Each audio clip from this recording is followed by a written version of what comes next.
who is ready for stand? So the stand command is one that I do tend to use more for grooming. My dogs, we stand for nail trims, we stand for brushing, we stand for bathing, wiping off their muddy feet, everything like that. Stand is the command that I use for my dogs. But you can also use this as an obedience command. And work, distance, duration, all the above, same thing. So stand essentially is all 4 feet planted, yes, is your stand. There are a few different ways that you can do this. Again, you can practice from both positions, from a sit and from a down. The easiest is to take their front feet out into your stand. So you're going to have your food on their nose, and you are going to lure slowly straight out. So you're going to want to go wherever their nose line is. So for him, it's about here. That is as high as I'm going to go. And you are going to straight out, yes. As soon as they're stationary, mark and reward. So straight out, mark and reward. Okay? Some things to try to avoid. Pulling it out and going up like this. You're going to get them jumping. So this is not the stand. You also want to avoid having them in that sit and continuing to pull forward and marking while they're walking. That's going to reward walking. Even from so same thing from a down. Down. You are going to food on their nose. It's going to be an upward motion, and you're still going to stop at their nose level and then stop moving once they're stationary. So on their nose, up and out at a diagonal level. Okay, down. Again, up and out.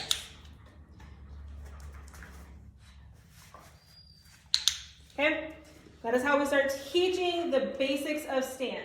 There is also one more version of stand that you can do. It's kind of my favorite. It's a little more flashy, but it is called your kickback stand. So what this does, you notice all of the other lurings means back feet are staying, front feet is what's moving. Okay, so when I do go like this, back feet are staying, front feet are moving. Instead, a kickback stand is going to take front feet stationary, back feet move. There are a couple different ways that you can teach this depending on your dog. Bronson and I taught this using body pressure. So I would have him in the sit in front of me. Sit. Good boy. You're going to take your food, and I will drop it a little so his nose kind of falls, and then I'm going to step into him, which causes those back feet now to kick out. Sit. Okay? So his back feet are going to kick out.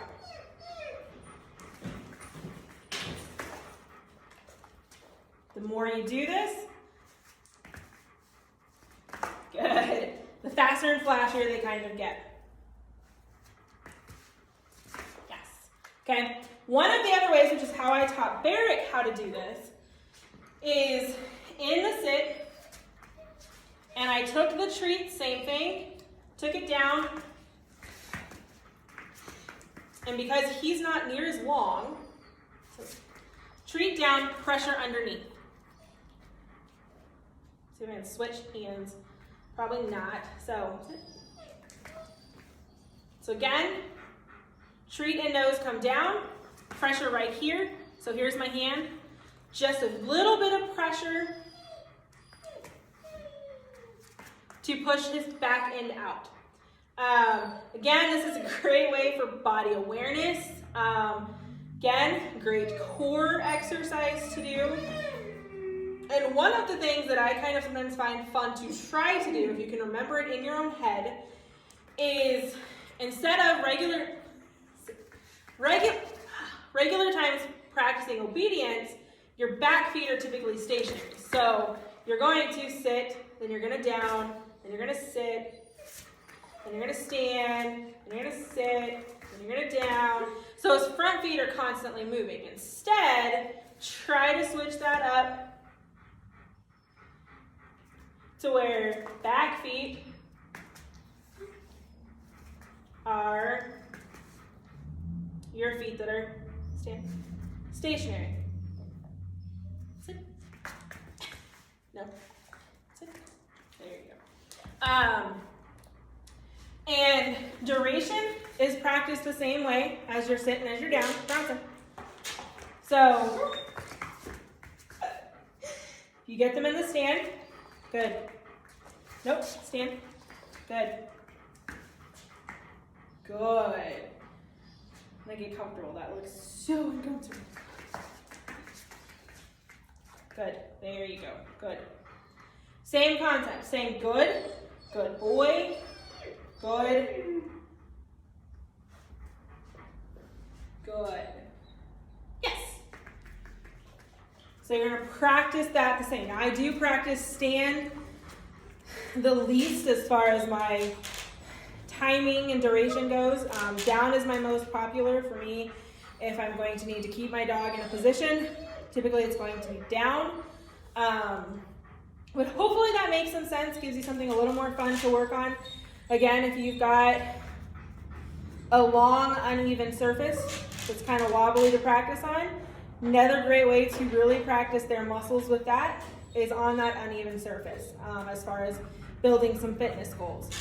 But hopefully that makes sense. And I guess that's bye for now for me and Bronson, who's already left.